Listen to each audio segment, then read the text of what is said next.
Day 2 of converting $10 to $1,000 account. Morning ಎದ್ದ ತಕ್ಷಣ ನಾನು ಓಪನ್ ಮಾಡೋದೆ trading view to analyse what's going on in the market. Analyse ಮಾಡ್ತಾ I got a trade where it meet my logical trade and I decided to short. But why? Now a lot of people use say, why did you short? I will explain why. ನನ್ನ ಎರಡು technical point ಇಲ್ಲಿ work ಆಯಿತು. ಒಂದು trend line break ಆಗಿದ್ದು, ಇನ್ನೊಂದು market view market sell on rise ಅಲ್ಲಿ ಇತ್ತು. ಹಾಗಾಗಿ I thought to short. Plus ಇಲ್ಲಿ retail traders new fresh traders ಏನಿರ್ತಾರೆ, ಒಂದು small pull back structure change ಆಗಿದೆ. ನಾನು ಇಲ್ಲಿ basically retail traders buying position add ಮಾಡ್ಕೊಂಡ್ರೆ ಬಿಕಾಸ್ ಆಫ್ 5 minutes ಅಲ್ಲಿ ಸ್ಟ್ರಕ್ಚರ್ ಚೇಂಜ್ ಆಯಿತು ಅಂತ.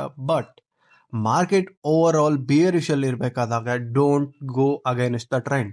So I choose to short. Next ಏನಾಯ್ತು ನೀವೇ ನೋಡಿ. I was in a meeting. Actually ನನ್ನ ಟ್ರೈಲಿಂಗ್ ಎಸ್ ಹಿಟ್ ಆಗಿ ಟಾರ್ಗೆಟ್ ಹತ್ರ ಬಂತು. ಆ್ಯಕ್ಚುಲಿ ಲಾಗಿದ ಮಿಸ್ಟೇಕ್ ಏನು ಅಂತಂದರೆ, ನಾನು ರೆಡಿ ಆಗಿಬಿಟ್ಟು ನಮ್ಮ ಆಫೀಸ್ ಕಡೆಗೆ ಹೋಗ್ತಾ ಇದ್ದೆ. ಆ ಟೈಮಲ್ಲಿ ನಮ್ಮ ಮ್ಯಾಗಿ ಸ್ವಲ್ಪ ಆಟ ಆಡ್ತು. ಮೀಟಿಂಗ್ ಇರಲಿಲ್ಲ ಅಂತಂದರೆ I should have focused on the trade, but that's fine.